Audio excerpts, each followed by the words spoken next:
PDCL যা বলছে affidavit করে আন্ডার ওথ যে কতটা এর মধ্যে ঘাবলা আছে। আচ্ছা, বলা হচ্ছে এত বিশাল, এশিয়া 2 নম্বর, পৃথিবীর 2 নম্বর, এশিয়ার 1 নম্বর। এখন যেটা করা হয়েছে এটার জন্য তো সব ক্লিয়ারেন্স দিতে হয়, এনভায়রনমেন্ট ক্লিয়ারেন্স দিতে হয়, তারপরে হচ্ছে জনশুনানি করতে হয়, এবং এটা স্কেল অফ অপারেশনের উপরে কত বড় তার উপরে দাঁড়িয়ে ওটা সেন্ট্রাল এজেন্সি করবে না তাদের যে রিজিনাল বা স্টেট আছে তারা করবে। এই যে এনভায়রনমেন্ট ইমপ্যাক্ট অ্যাসেসমেন্ট, তার জন্য ছাড়পত্র, এদিকে আসলে হচ্ছে 174 পরিবেশ ছাড়পত্রে জালিয়াতি করেছে, কিন্তু ওটাকে ছোট করে দেখানোর জন্য মমতা ঘোষণা করছেন বড়, এখন হচ্ছে 4 হেক্টর। কারণ ওই তাহলে যে ইমপ্যাক্ট অ্যাসেসমেন্টটা হবে তাহলে অত রিগোরাসলি হবে না। 12 একরে, যেটা আগের স্লাইডে আপনারা দেখলেন, শুরু হবে, তারপরে ওটা 43-44 একর হবে, তারপরে সেটা 431 একর হবে। তারপরে এত বিশাল প্রজেক্ট, কিন্তু এখন 12 একরের জন্য অনুমতি দেওয়া হয়েছে। কেন না হলো?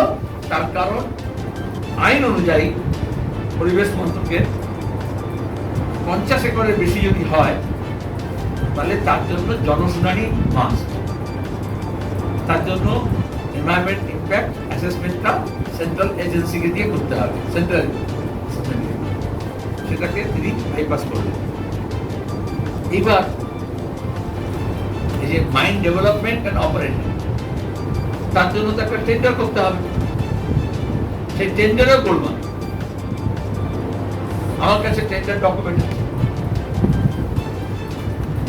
এখন তো পাবলিক ডকুমেন্ট। সেখানে দেখা যাবে যাকে টেন্ডার দেওয়া হলো তার কিন্তু যে নির্বাচিত হলো সেখানে তার দরটা দেওয়া নেই। দেওয়ার পরে যেহেতু বলা হলো হাইয়েস্ট দেওয়া হয়েছে, তাহলে যে হাইয়েস্ট ছিল 71%, যাকে দেওয়া হলো তাকে 71.5 করে দেওয়া হলো। তারপরে বলা হলো H1 কে দিচ্ছি। জালিয়াতি মাত্র 0.5 কে বাড়িয়ে দেখিয়ে দেওয়া হলো। যাকে দেওয়া হলো ট্রান্সমেরিন কনফ্লিক্ট লজিস্টিক্স প্রাইভেট লিমিটেড, নাম শুনলেই বুঝতে পারছেন লজিস্টিক্সের কাজ। তার এই ক্ষেত্রে কোনো অভিজ্ঞতা নেই। তাহলে কেন দেওয়া হলো? আসলে কয়লা খনিটা গর্ব, খনি তো লিজের এগ্রিমেন্ট করা হয়নি, তাকে তো এখনো ওই লার্জার যে প্ল্যান জমা দেওয়া হয়নি, যা দরকার ছিল মাইন ব্লক পাওয়ার পরে। কিন্তু মমতা ব্যানার্জি নিজেও বলেছে আসলে হচ্ছে পাথর খাদান, দাসা হিউজ স্টক। তাহলে এই কোম্পানিকে দেওয়া হলো এই পাথর ছড়ানোর কাজ, খাদানের কাজ। কেউই এটা মালিকানা পাল্টাতে পারবে না, শর্ত আছে। কিন্তু দেখা গেল যে এই ট্রান্সমেরিন কনফ্লিক্ট লজিস্টিক্স প্রাইভেট লিমিটেড এটা হিমাদ্রি স্পেশালিটি কেমিক্যাল লিমিটেড কিনে নেব। আমি এটা তো কোনো অভিজ্ঞতা নেই, টেন্ডার দেওয়া হয়েছে, এবং তাহলে হিমাদ্রি এসে গেল এবং সে কিনে কত কোটি টাকায় 4.7 crores। তাহলে 1500 কোটি টাকা লাভ হবে, 1 লক্ষ লোকের কাজ হবে, এসব ঘোষণা করা হলো। তেমন একটা কোম্পানিকে দেওয়া হলো যে কোম্পানির কোনো অপারেশন নেই, রাজস্ব টাকায় কোনো বিজনেস নেই এই সময়। গত যদি আপনি ওদের ওয়েবসাইটে যান তাহলে সে কোম্পানির কোনো বিজনেস নেই, মানে লজিস্টিক্সের কাজ আছে।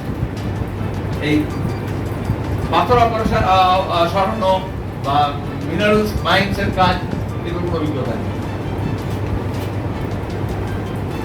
আরেকটা তার মধ্যে স্টাডি নিকেতন, আরেকটা সেরি কোম্পানি যে বললাম তার কোনো অপারেশন নেই।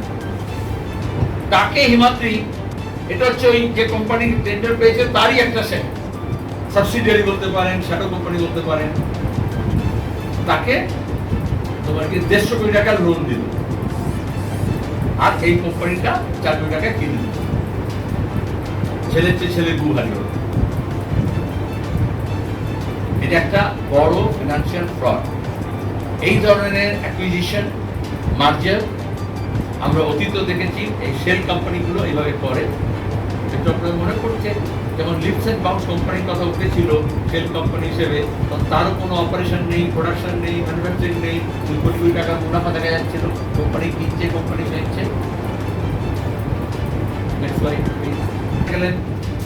তখন এই প্রশ্নটি ছিল স্টুডেন্টস ইউনিয়ন নেই, প্রিন্সিপাল গুলো টিএমসিপিতে তাদেরকে টাকা দিয়ে দিচ্ছে, ছাত্র সংসদের, ইউনিয়নের, স্পোর্টসে, কালচার প্রোগ্রামের টাকা, আর তারপরে সেটা নিয়ে মৎস্য হচ্ছে।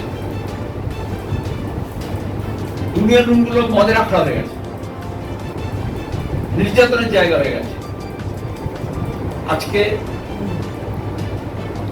অ্যাডভোকেট সাহেব ব্যানার্জি হাইকোর্টে জনস্বার্থ মামলা করে, স্বাগত জানাচ্ছি। ডিভিশন বেঞ্চ, গোটা রাজ্যের এখানে নির্বাচিত ছাত্র সংসদ নেই, অথচ সংসদ ইউনিয়ন রুমগুলো আছে, কেন আছে? কারা পরিচালনা করছে? সেগুলোতে তালা ঝেড়াতে বলে